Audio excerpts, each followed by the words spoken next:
Several women over the past few days have come forward accusing Donald Trump of everything from harassment to sexual assault. But at least two of the accusers are being challenged. Anthony Gilberthorpe is challenging the story being told by Jessica Leeds. Leeds says Trump molested her on a plane several decades ago. Anthony says he was on that plane, and he's here with me now. All right, good evening, Anthony. You're from the UK, yes. And I understand you just arrived this afternoon. Is that correct? I've flown over for this purpose. Okay. Now, how did you hear about this claim by Jackie Leeds from decades ago? It first came to my attention on Thursday morning, and within the hour, I had contacted Trump's lawyers to tell them exactly what I did know about this woman. Okay. How did you know that this woman who was accusing Donald Trump was the same woman on a plane that you were on? I instantly recognized her. How did you know? Recognized her as the woman I shared a flight with for 3 hours and conducted numerous conversations. But what was it about her? Did she look the same? Or what brought your attention to her? It was a photograph of the time, and I recognized her, and it is without doubt that woman. Okay. Do you have any connection to the Trump campaign or organization? None whatsoever. I would be here tonight to defend whether it be Trump or Obama or Clinton. Tell me about you. What is the worst thing that you have done? Because we're going to find out about it one way or the other. The Internet's full of it. They're in overdrive. And frankly, let this be testimony to the weaponry that I have. I will prove that I was on that flight with that woman and that I was witness not to any sexual misdemeanor on the part of Trump.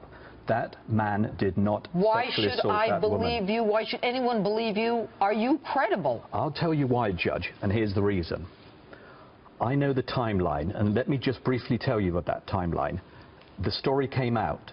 Within hours, I had contacted the Trump Organization, and I had given them factual evidence of the the configuration of those seats, where Trump was, where she was, where I was.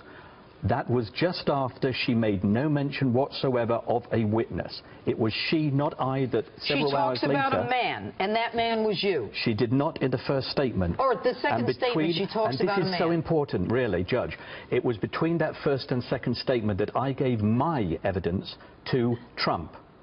In the second statement, without knowing, in fact, that I had given those facts relating to the configuration and the position of Trump and her and I. What did you see happen then? Great conversation. She was hugging the limelight. She was after him. How do you know? He did not touch her. How do you know that? Please, I was there throughout the flight. There was nowhere else to go. Was it a day flight or a night flight? It was a day flight. Was he drinking? No. Was she drinking? None of us were drinking. How do you know that? Don't let that be the excuse that the How do you know that? Give. No, because I was there. I was there, and you know the interest in What was she wearing? A white trouser suit. And you know the interesting thing? It was the stewardess that was in attendance at all time, because it was a first-class cabin, and yet that was the flight attendant that mysteriously disappeared for 15 minutes whilst this sexual encounter that she said happened. It's not real. Did she talk to you about Donald Trump?